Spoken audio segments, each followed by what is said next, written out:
سب کے ساتھ کھیلتے اور ان کو عجیب عجیب ناموں سے پکارتے. کیونکہ اسرار صاحب ریلوے اسٹیشن کے قریب پیدا ہوئے تھے تو آپ کے والد آپ کو ریلوے کا بابو کہہ کر چڑھاتے، جس کی وجہ سے آپ کا نام بابو بھائی لیا جانے لگ گیا. آپ بچپن ہی سے بہت ہی زیادہ ذہین تھے. آپ کی ذہانت اور حافظہ دوسرے بچوں سے نمایاں نظر آتا. بچپن میں آپ کو گانے سننے کا بہت زیادہ شوق تھا اور یہاں تک کہ آپ اچھا گا بھی لیتے تھے. آپ کا پسندیدہ گائک کے ایل سہگل تھا. اگر کوئی دور سے بھی سہگل کے گانے گاتا تو آپ کے کان اسے جلد پکڑ لیتے. پھر رفتہ رفتہ جب آپ اپنی شعوری زندگی کی طرف بڑھتے چلے گئے تو آپ ان سب سے دور جاتے چلے گئے اور قرآن کو پڑھنا شروع کر دیا. آپ کی والدہ حفیظ جلندری کا شاہ نامہ اسلام روزانہ آپ سے سنا کرتی تھی اور آپ ترنم کے ساتھ اسے پڑھتے. پھر جب آپ 5ویں جماعت میں ہوئے تو آپ کے بڑے بھائی نے آپ کو ایک ایسا تحفہ دیا جس نے آپ کی آنے والی زندگی میں ایک بہت بڑا رول ادا کیا، اور وہ تحفہ تھا اقبال کی کتاب بانگے درا. اقبال کی تحریروں نے آپ کے اندر ایک ایسا جذبہ پیدا کیا کہ آپ نے تحریک پاکستان میں شامل ہونے کا فیصلہ کر لیا. آپ تحریک کے جلسوں جلوس میں شامل ہوتے اور نعرے لگاتے. آپ ابھی 8ویں جماعت کے ہی طالب علم تھے کہ مسلم اسٹوڈنٹ فیڈریشن کے جنرل سیکرٹری بن گئے، جو حصار میں مسلم لیگ کا اسٹوڈنٹ ونگ تھا. آپ علامہ اقبال کے ساتھ ساتھ مولانا ابوالکلام آزاد، شاہ ولی اللہ دہلوی، امین احسن اصلاحی اور سب سے زیادہ سید ابوالعلا مودودی سے متاثر تھے، کیونکہ اسلام کو لے کر ان کا نظریہ سب سے مختلف تھا. وہ اسلامی حکومت قائم کرنے کے حق میں تھے. وہ کہتے تھے کہ مسلم لیگ کا جو نعرہ ہے اس سے قومی ریاست تو ضرور وجود میں آ سکتی ہے لیکن اسلامی نہیں. آپ کو پتا تھا کہ مولانا مودودی صاحب مسلم لیگ کے قومی نظریے کے خلاف ہیں لیکن وہ اس کے باوجود ان سے متاثر تھے. خیر، آپ ابھی بھی مسلم اسٹوڈنٹ فیڈریشن کے لیے کام کر رہے تھے اور وہاں پر جب کچھ لوگ مولانا مودودی کو مولانا مردودی کہہ کر پکارتے تو آپ ان سے لڑ پڑتے اور کہتے کہ یہ بالکل غلط ہے کیونکہ مودودی صاحب کا ایک اپنا نظریہ ہے، ان کی ایک اپنی رائے ہے. آپ مسلم اسٹوڈنٹ فیڈریشن میں ہونے کے باوجود جماعت اسلامی کے ہفتہ وار اجتماع میں جاتے اور مودودی صاحب کو سنتے. ان سب کاموں کے ساتھ ساتھ آپ نے اپنی تعلیم کو بھی جاری رکھا اور جب آپ نے اپنا میٹرک کا امتحان پاس کیا تو حصار ضلع کے تمام مسلمان طالب علموں میں آپ کی پہلی پوزیشن تھی اور یہاں تک کہ پنجاب کے تمام مسلمان طالب علموں میں آپ کی 8ویں پوزیشن تھی. پھر جب 1947 میں پارٹیشن ہوئی تو ہندوستان کے مختلف شہروں میں قتل و غارت شروع ہو گئی. بہت ساری جگہوں پر ہندو مسلمانوں کو مار رہے تھے. پھر جب ہندو حصار کے علاقے میں پہنچے تو وہاں پر مسلمانوں نے جگہ جگہ مورچے بنائے ہوئے تھے جس کی وجہ سے ان کا مقابلہ کرتے رہے اور ان کو قابض نہیں ہونے دیا اور یہ سلسلہ تقریباً 1 مہینے تک جاری رہا. پھر اس کے بعد ہندوستان کی آرمی آئی جنہوں نے ان مورچوں کو توڑا اور مسلمانوں کو کیمپ میں لے گئے جس میں اسرار صاحب بھی موجود تھے جنہوں نے قافلے کے ساتھ پیدل سفر کیا اور 170 میل کا راستہ 20 دنوں میں مکمل کیا اور آپ کا خاندان منٹ گمری پہنچ گیا جسے آج کا ساہیوال کہتے ہیں. مولانا مودودی بھی پاکستان آ چکے تھے. انہوں نے اسلام کا نعرہ بلند کرنا شروع کر دیا. وہ جہاد اور اسلامی ریاست قائم کرنے کی بات کرنے لگے جو اسرار صاحب کے دل کو بھا گئی، جس کی وجہ سے انہوں نے جماعت اسلامی کے اسٹوڈنٹ ونگ اسلامی جمعیت طلبہ جوائن کر لی. لیکن ساتھ ہی ساتھ آپ نے اپنی تعلیم بھی جاری رکھی اور 1950 کو MBBS کے لیے لاہور پہنچے اور king Edward medical college join کر لیا. آپ کے سارے اخراجات آپ کے والد اور بڑے بھائی اٹھا رہے تھے. اس سارے عرصہ کے دوران آپ روایتی تعلیم تو حاصل کر ہی رہے تھے لیکن پھر بھی اقبال اور مولانا مودودی کی تحریریں آپ کو جھنجھوڑ رہی تھی اور دوسری طرف ہاسٹل میں بھی آپ کا حلقہ احباب کچھ ایسا بن رہا تھا جو آپ کا رخ دین کی طرف کر رہا تھا. پھر جب آپ میڈیکل کالج کے 3 سال میں تھے تو شعوری طور پر آپ کا ایک ہی مقصد تھا کہ اللہ کے دین کو قائم کرنا. آپ کی ترجیحات فکس ہو چکی تھی. آپ نے اس کے علاوہ سب کو سیکنڈری رکھا. خیر 1954 میں آپ نے اپنی MBBS کی ڈگری مکمل کر لی اور اسی دن جماعت اسلامی میں رکنیت اختیار کرنے کی درخواست دے دی اور ٹھیک 1.5 مہینے کے بعد 1955 میں آپ کو جماعت اسلامی میں شامل کر لیا گیا. آپ ساہیوال کے اندر جماعت اسلامی کے امیر تھے لیکن کچھ سالوں تک وہاں رہنے کے بعد آپ نے جماعت اسلامی کو چھوڑنے کا فیصلہ کر لیا. لیکن پھر یہ دیکھ کر کہ وہ انتخابی سیاست کی دلدل میں پھنس گئی ہے، اپنا اختلاف رائے پوری طرح پیش کر کے، اور جب معلوم ہوا مولانا مودودی کا فیصلہ کہ ہم نے تو اسی راستے پر چلنا ہے تو انہوں نے کہا قالوا سلاما، پھر ہم علیحدہ ہو گئے. جس پر اسرار صاحب نے تقریباً 250 صفحات پر مشتمل جماعت اسلامی کی غلطیاں لکھی. آپ کے ان صفحات کو دیکھ کر جماعت کے لوگ حیران ہو گئے کہ ہم جو کئی سالوں سے جماعت میں ان حالات سے گزر رہے ہیں جو ہم نہیں سمجھ پا رہے تھے وہ اس نوجوان نے صرف لٹریچر کی مدد سے حل کر دیا. اب کیونکہ ہائی اسکول کے اندر آپ نے عربی بطور مضمون پڑھی تھی اور عربی گرامر سے بھی آپ کی خاصی واقفیت تھی اور دوسرے نمبر پر اقبال کے اشعار آپ کے اندر صلاحیت کر گئے تھے جس کی وجہ سے آپ نے قرآن اور دین کو سمجھنا شروع کر دیا. اس سلسلہ میں آپ کراچی پہنچے اور یونیورسٹی آف کراچی میں اسلامی اسٹڈی کی تعلیم حاصل کرنا شروع کر دی. لیکن اس سارے عرصہ کے دوران آپ یہ دعا بھی کرتے رہے کہ جماعت اسلامی کے وہ بزرگ ممبران جنہوں نے جماعت کو چھوڑ دیا ہے وہ کوئی ایسی جماعت بنائے جس کا مقصد خالصاً دین کو قائم کرنا ہو. لیکن بدقسمتی سے ایسا کچھ بھی نہ ہوا. خیر 1965 میں آپ نے اسلامی اسٹڈیز میں ماسٹر کی ڈگری حاصل کر لی اور اسی سال لاہور شفٹ ہو گئے. لاہور پہنچتے ہی آپ نے اپنی میڈیکل پریکٹس بھی شروع کر دی کیونکہ آپ مالی لحاظ سے اتنے مضبوط نہیں تھے. آپ کے پاس صرف 2 لاکھ روپے سرمایہ تھا جو ان کو ان کے بھائی سے کاروبار میں علیحدگی سے ملا تھا جس سے آپ نے ایک مکان خریدا. اس وقت ان کی اپنے بھائیوں کے ساتھ کچھ پیچیدگیاں چل رہی تھیں اور کوئی بھی بھائی اس وقت ان کی مدد کے لیے تیار نہیں تھا. اسی لیے انہوں نے کچھ عرصہ تک اپنے کام کو ترجیح دی اور کلینک میں کام کیا. لیکن اسی دوران آپ نے ایک ایسا فیصلہ کیا جس نے آپ کی زندگی بدل دی. آپ نے دیکھا کہ جو لوگ جدید یونیورسٹیوں سے پڑھ کر نکلتے ہیں اور وہ جو مدرسہ سے پڑھ کر نکلتے ہیں، دونوں کے درمیان ایک بہت بڑا کمیونیکیشن گیپ ہے۔ ہمارے علماء جدید دور اور ماڈرن دور کی سوچ اور نظریات کو سمجھنے میں قاصر ہیں اور وہ اپنی بات آج کی جدید جنریشن تک پہنچانے میں ناکام ہیں۔ تو اگر اللہ تعالیٰ نے مجھے کوئی صلاحیت ایسی عطا فرمائی ہے، چونکہ میں ان میں سے ہوں، جدید تعلیم یافتہ ماحول سے نکلا ہوں، میں ان کی اصطلاحات سے واقف ہوں، میں ان کے ذہنی اشکالات سے واقف ہوں، یہ اللہ نے اگر مجھے صلاحیت عطا فرمائی ہے کہ یہ کام میں کر سکتا ہوں، تو ہر چیز کو تج کر مجھے اسی کام میں لگ جانا۔ آپ نے اپنی میڈیکل پریکٹس چھوڑ دی اور مکمل طور پر دین کا داعی بننے کا فیصلہ کر لیا۔ انہوں نے لاہور ہی میں لوگوں کو درس قرآن دینا شروع کر دیا اور قرآن کو سمجھانے کا آپ کا لہجہ لوگوں کو اس قدر پسند آیا کہ لوگ دور دور سے ٹولیاں بنا کر آپ کا درس سننے آتے۔ آپ روزانہ سمن آباد کی مسجد خضرہ میں درس دیتے، جہاں تقریباً 700 کے قریب افراد آپ کا درس سنتے، کیونکہ یہ لوگوں کے لیے ایک انوکھی چیز تھی کہ ایک شخص زندگی تمام معاملات کو قرآن کے ذریعے سمجھا رہا تھا۔ دھیرے دھیرے آپ کو قابل سے قابل لوگ ملنا شروع ہو گئے اور آپ کے ہم خیال لوگوں کا ایک حلقہ بننا شروع ہو گیا۔ پھر اسی کی بنیاد پر آپ نے 1972 میں انجمن خدام القرآن قائم کی تاکہ قرآن کے اس پیغام کو زیادہ سے زیادہ پھیلایا جائے۔ پھر انجمن کے باقی ممبران نے آپ سے درخواست کی کہ آپ اتنا کام کرتے ہیں تو آپ یہیں پر رہا کریں، جس کی وجہ سے آپ کو وہاں پر رہائش مل گئی اور آپ نے اپنا مکان کرائے پر دے دیا اور جو وہاں سے پیسے آتے اسی سے آپ کا گزر بسر ہوتا۔ پھر آپ کے چھوٹے بھائی نے آپ سے گزارش کی کہ میں آپ کا کچھ تعاون کرنا چاہتا ہوں، لیکن ڈاکٹر اسرار صاحب نے انہیں کہا کہ اگر تو تم ایک بھائی کی حیثیت سے میری مدد کرنا چاہتے ہو تو مجھے تمہاری مدد کی کوئی ضرورت نہیں ہے، لیکن اگر تم میرے مشن میں میرا ساتھ دینا چاہتے ہو تو سو بسم اللہ۔ پھر اس کے بعد آپ کے بھائی جو ہے وہ آپ کی سپورٹ کے لیے کھڑے ہو گئے۔ آپ درس قرآن تو دے ہی رہے تھے، لیکن ساتھ ہی ساتھ آپ یہ بھی سوچ رہے تھے کہ ایک ایسی جماعت بنائی جائے جو اس خطے میں دین کو غالب کر سکے۔ آپ کو ایک ایسی جماعت کی ضرورت تھی جس میں لوگ اپنا تن من دھن لگا دیں۔ خیر پھر ویسا ہی ہوا۔ آپ نے بہت سارے قابل لوگوں کو اکٹھا کیا اور 1975 میں تنظیم اسلامی بنا ڈالی۔ اس کے بعد آپ نے اپنی ساری دنیاوی چیزوں کو چھوڑ دیا، یہاں تک کہ آپ نے سارا کا سارا کاروبار چھوڑ دیا اور خالصاً دین کو غالب کرنے کی جدوجہد میں لگ گئے۔ تنظیم اسلامی نے ڈاکٹر اسرار صاحب کو مذہبی اور فکری حلقوں میں ایک نمایاں مقام دیا۔ اس تنظیم کے ذریعے انہوں نے پاکستان بھر میں مختلف لیکچرز دیے۔ آپ نے مختلف موضوعات پر کتابیں بھی لکھی جن میں اسلامی تعلیمات اور معاشرتی مسائل کا تفصیلی احاطہ کیا گیا۔ ان کی کتابیں، پمفلٹ اور مضامین لوگوں میں بڑھتے چلے گئے اور لوگ اسے پڑھتے چلے گئے، لیکن ابھی بھی ڈاکٹر اسرار صاحب اتنے زیادہ مقبول نہیں تھے۔ ان کو زیادہ تر لاہور یا پھر ساہیوال کے علاقوں میں زیادہ سنا جاتا تھا، لیکن اس سے باہر کوئی بھی آپ کو نہیں جانتا تھا۔ پھر وہ دن آیا جب آپ کی آواز صرف چند شہروں تک محدود نہ رہی بلکہ پاکستان کے ہر گھر میں آپ کو سنا جانے لگ گیا۔ سال 1978 پاکستان میں لوگ معمول کے مطابق ٹی وی دیکھ رہے ہوتے ہیں، تب ہی اچانک پی ٹی وی کے اوپر داڑھی میں موجود ایک شخص آتا ہے جس کے سر پر ٹوپی ہوتی ہے۔ لوگ سوچتے ہیں کہ شاید یہ کوئی روایتی مولوی ہے جو اپنی تقریر وغیرہ کر کے چلا جائے گا، لیکن وہ شخص اپنی بات کا آغاز کرتا ہے تو سب لوگ دھنگ رہ جاتے ہیں۔ آخر وہ شخص کون تھا؟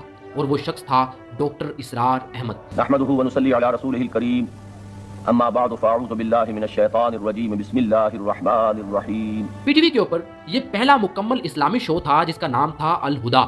ڈاکٹر اسرار صاحب نے پی ٹی وی پر اپنے پہلے شو الہدا میں لوگوں کو حیران اس لیے کیا کیونکہ انہوں نے قرآن کی تفسیر اور اسلامی تعلیمات کو ایک سادہ اور حقیقت پسندانہ انداز میں پیش کیا جو اس وقت کے لوگوں کے لیے نیا تھا۔ آپ کا لہجہ اور طریقہ بیان لوگوں کو بہت پسند آیا۔ آپ دین اور قرآن کو اس قدر سادہ الفاظ میں بیان کیا کہ آپ کی ایک ایک بات لوگوں کے دلوں میں سرایت کر گئی۔ آپ نے اسلامی تعلیمات کو جدید سائنسی اور فلسفیانہ نقطہ نظر سے جوڑا اور ان کی یہی بات باقی سب سے منفرد تھی۔ انہوں نے لوگوں کو یہ باور کروایا کہ اسلام ایک مکمل نظام زندگی ہے جو نہ صرف روحانیت بلکہ سائنسی ترقی اور دنیاوی مسائل کے حل کے لیے بھی رہنمائی فراہم کرتا ہے۔ اور ان کی اس جدید سوچ نے ان کو لوگوں کے دلوں میں اس وقت کے باقی تمام علماء کرام سے منفرد کر دیا۔ دیکھتے ہی دیکھتے آپ مقبول ہونا شروع ہو گئے اور آپ کو پاکستان کے گھر گھر میں سنا جانے لگ گیا۔ ڈاکٹر اسرار صاحب کی پاکستان کے اندر مقبولیت دن بدن بڑھتی جا رہی تھی، جس کی وجہ سے پاکستان کے بہت سارے سیاستدان آپ پر نظر رکھے ہوئے تھے، اور ان سب میں ایک ایسا شخص بھی گھات لگائے بیٹھا تھا جس نے 11 سالوں تک پاکستان کے اوپر حکمرانی کرنی تھی، اور وہ شخص تھا ضیاء الحق۔ اس بات میں کوئی شک نہیں تھا کہ ضیاء الحق ڈاکٹر اسرار صاحب کی سوچ سے متاثر تھے، لیکن دوسری طرف آپ کو بہت سارے علماء کرام کی طرح اپنے اقتدار کو بڑھانے کے لیے استعمال کرنا چاہتے تھے۔ مارشل لا کے بعد ضیاء الحق کو عوامی حمایت کی ضرورت تھی تاکہ ان کی حکمرانی کو قبولیت ملے، کیونکہ پاکستان کی اکثریت مذہبی رجحانات رکھتی تھی، تو انہوں نے اسلامی قوانین اور نظریات کو فروغ دینا اپنے اقتدار کو مستحکم کرنے کا ذریعہ سمجھا۔ ڈاکٹر اسرار صاحب کی تحریک اسلامی رجحانات کی حامل تھی اور وہ عوام کو قرآن کی طرف کرنے میں کامیاب ہو رہے تھے۔ ضیاء الحق نے محسوس کیا کہ اگر ان جیسے علماء کے نظریات کو اپنے حکومتی ایجنڈے کا حصہ بنائیں تو عوام کا اعتماد حاصل کر سکتے ہیں۔ ان دنوں ڈاکٹر اسرار صاحب نے پی ٹی وی کے اوپر خواتین کے پردے کے حوالے سے بڑی سختی سے بات کی، یہاں تک کہ جب انہوں نے پروگرام کے دوران کچھ خواتین کو بے پردہ دیکھا تو آپ وہاں پر شو کے پروڈیوسر سے بہت زیادہ ناراض ہوئے۔ آپ کے پردے کا کنسیپٹ ضیاء الحق کی اسلامائزیشن کی پالیسی کو فروغ دے رہا تھا، کیونکہ وہ پاکستان کے نظام میں اپنی چھاپ چھوڑنا چاہ رہے تھے۔ ضیاء نے اسرار صاحب کی رائے کو اہمیت دی،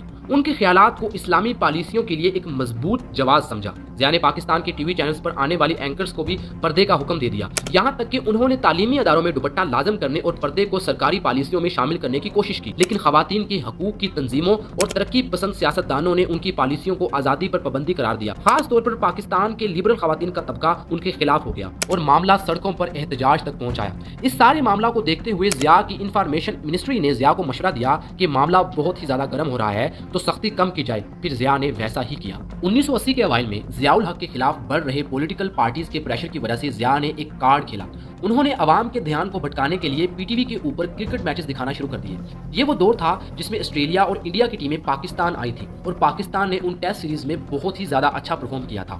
ان دنوں پاکستان کے اندر کرکٹ کو بہت زیادہ پسند کیا جاتا تھا اور ضیاء بھی یہی چاہتا تھا، لیکن پھر کہانی میں آئے ڈاکٹر اسرار صاحب۔ پی ٹی وی پر آپ کے پروگرام کی شروعات میں آپ نے کچھ خواتین کو یہ کہتے سنا کہ کس طرح عمران خان نے 6 ٹیسٹ میچوں کی سیریز میں 40 وکٹیں لی ہیں۔ یہ سنتے ہی ڈاکٹر اسرار صاحب غصہ ہو گئے، پھر اچانک انہوں نے لیکچر کے دوران کچھ ایسے الفاظ کہے کہ سارے کے سارے لوگ دھنگ رہ گئے۔ آپ نے کہا کہ کرکٹ جیسے کھیل پر پابندی ہونی چاہیے، کرکٹ لوگوں کو ان کی مذہبی ذمہ داریوں سے دور کر رہی ہے اور اسے ٹی وی پر بالکل بھی نہیں دکھانا چاہیے۔ اسی دوران شو کے پروڈیوسر اور کیمرہ مین حیران ہو گئے اور اپنا سر کھجانے لگے اور ساری کی ساری آڈینس خاموش ہو گئی۔ شو کا پروڈیوسر یہ سوچ رہا تھا کہ اب اسے ٹی وی پر نشر کیا جانا چاہیے یا پھر نہیں۔ پھر یہ خاص حصہ پی ٹی وی پر نشر نہیں کیا گیا۔ پھر کافی روز تک ڈاکٹر اسرار صاحب پی ٹی وی کی اسکرین سے غائب رہے۔ جب لوگوں نے پی ٹی وی سے فون کر کے پوچھا تو انہوں نے کہا کہ آپ کی طبیعت خراب ہے اور وہ طبیعت بحال ہوتے ہی شو میں واپس آ جائیں گے۔ پھر تقریباً 3 ہفتوں بعد روزنامہ اردو اور روزنامہ جنگ نے یہ خبر جاری کی کہ ڈاکٹر اسرار ٹھیک ہیں۔ انہوں نے پروگرام کے دوران یہ کہا تھا جس کی وجہ سے ان کو پی ٹی وی سے نکال دیا گیا، اور اس بار ڈاکٹر اسرار صاحب نے مزید کہا کہ آپ نے دیکھا نہیں کہ گیند باز اپنے جسم کے کس حصہ پر گیند کو رگڑتے ہیں کہ ہماری مائیں بہنیں یہ سب ٹی وی پر دیکھتی ہیں۔ اس کے بعد اسرار صاحب نے ضیاء حکومت سے ٹی وی پر کرکٹ میچ دکھانے اور کرکٹ اسٹیڈیم میں خواتین کے داخلے پر پابندی لگانے کا مطالبہ کیا، لیکن اس دوران ضیاء کو بہت سارے سیاسی اور نظریاتی چیلنجز کا سامنا تھا اور دوسری طرف کرکٹ کی مقبولیت کو نظر انداز کرنا ان کے لیے ممکن نہیں تھا۔ ضیاء صاحب جانتے تھے کہ کرکٹ عوامی تفریح کا ایک اہم ذریعہ ہے اور اسے ختم کرنا سیاسی طور پر نقصان دہ ہو سکتا ہے، جس کی وجہ سے ضیاء نے ڈاکٹر اسرار کو کہا کہ وہ پی ٹی وی پر شریعت اور خلافت پر پروگرام کرتے رہیں، لیکن کرکٹ کی بات کرکٹ ماہرین اور تبصرہ نگاروں پر چھوڑ دیں۔ لیکن جب ڈاکٹر صاحب نے دوبارہ کوشش کرتے ہوئے کرکٹ کے بارے میں بیان دیا تو انہوں نے کہا کہ کرکٹ کا میرا یہ بیان نشر کیا جانا چاہیے، لیکن اس کے بعد آپ کے اس بیان کو بھی جو ہے وہ کاٹ دیا گیا۔ پھر آپ نے دوبارہ وہ شو کبھی نہیں کیا اور اس کو خیر آباد کہہ دیا۔ جنرل ضیاء الحق نے اپنے دور حکومت میں اسلامی اقتدار کے نفاذ کے لیے مجلس شورا قائم کی، جس کا مقصد حکومت کو اسلامی نظریات کی روشنی میں مشورے دینا تھا۔ ان دنوں ضیاء عمرے پر گئے ہوئے تھے تو انہوں نے اپنے سالے صاحب ڈاکٹر نور الالہی کے ذریعے اسرار صاحب کو پیغام بھیجا کہ آپ مجلس شورا کے رکن بن جائیں، تو اسرار صاحب نے ان سے کہا، میں نے ان کو 2 ٹوک جواب دیا۔ میں نے کہا ان سے کہہ دیجیے معذرت 2 وجوہات سے، ایک تو میرے اندر اس کی صلاحیت نہیں ہے، دوسرے یہ ہے کہ آپ کرنے ہمیں کچھ نہیں دیں گے، اصل حکومت تو فوج کی ہے اور بدنامی ہمارے اندر آئے گی کہ یہ جو ہے یہ وزارت میں کچھ نہیں کر سکی، نکمے لوگ نکلے۔ پھر ڈاکٹر اسرار صاحب ایک دن مسجد دارالاسلام میں جمعہ کی نماز میں خطبہ دے رہے تھے تو انہوں نے دیکھا کہ اچانک بہت زیادہ سیکیورٹی کا انتظام ہو رہا ہے۔ ضیاء الحق صاحب پہلی ہی صف میں آ کر بیٹھ گئے تو آپ نے ان سے کہا، آپ کی حکومت ہے، پاکستان کی لڑکیوں کی ہاکی کی ٹیم ملک سے باہر جا رہی ہے، کہاں ہے آپ کا اسلام، کہاں ہے آپ کی اسلام کی وہ باتیں، کیا اس اسلام کی بات کر رہے تھے آپ؟ اور دوسری طرف آپ نے کرکٹ پر بات کی تو ضیاء نے وہاں خاموشی اختیار کی اور ڈاکٹر اسرار کے ساتھ کچھ بات کر کے چلے گئے۔ پھر اسی روز ضیاء صاحب نے اعلان کروایا کہ پاکستان کی لڑکیوں کی ہاکی کی ٹیم باہر نہیں جائے گی، تو ڈاکٹر اسرار صاحب ان سے خاصے متاثر ہوئے اور ان کو لگا کہ شاید جس زور و شور سے یہ اسلام کا نام لے رہا ہے شاید خدا انہی کے ہاتھوں کوئی اچھا کام لے لے، باقی دل کی بات تو خدا جانے۔ پھر آپ نے مجلس شورا کے اندر شامل ہونے کی حامی بھر دی، لیکن آپ کا یہ فیصلہ بہت زیادہ غلط ثابت ہوا کیونکہ آپ کو وہاں وہ کام نظر نہیں آ رہا تھا جس کے لیے آپ اس میں شامل ہوئے تھے۔ کیونکہ اسرار صاحب کہتے ہیں کہ ضیاء وہاں نہیں آتے تھے اور جب ان سے اس چیز کا ذکر کرتے تو وہ کہتے کہ میں آپ سب کی بات سنتا رہتا ہوں، مجھے علم ہو جاتا ہے۔ پھر دوسرے سیشن میں جب ضیاء نے مجلس شورا کو کہا کہ میں سیاست کو بھی ساتھ لے کر چلوں گا تو اسرار صاحب کے کان کھڑے ہو گئے۔ آپ نے کہا کہ کیا آپ نے ہمیں اپنا سیاسی الائی سمجھا ہوا ہے، ہم ہرگز اس میں مزید نہیں رہ سکتے، تو آپ نے اسی وقت ریزائن کر دیا۔ اس کے بعد آپ نے اپنی پوری طاقت اپنے مقصد کو حاصل کرنے کے لیے لگا دی۔ انہوں نے ملک کے مختلف حصوں میں سفر کیا اور چھوٹے بڑے شہروں میں جا کر لوگوں کو قرآن کا درس دیا، اور اس زمانے میں آپ نے میڈیا کے ذریعے بھی دعوت کو عام کیا۔ ان کی قرآنی درس پی ٹی وی کے بعد پاکستان کے مختلف ٹی وی چینل پر نشر کیے جاتے اور یہاں تک کہ آپ کے مختلف لیکچر ویڈیو کیسٹ کی شکل میں محفوظ ہونا شروع ہو گئے، جن کو لوگ ہزاروں کی تعداد میں خریدتے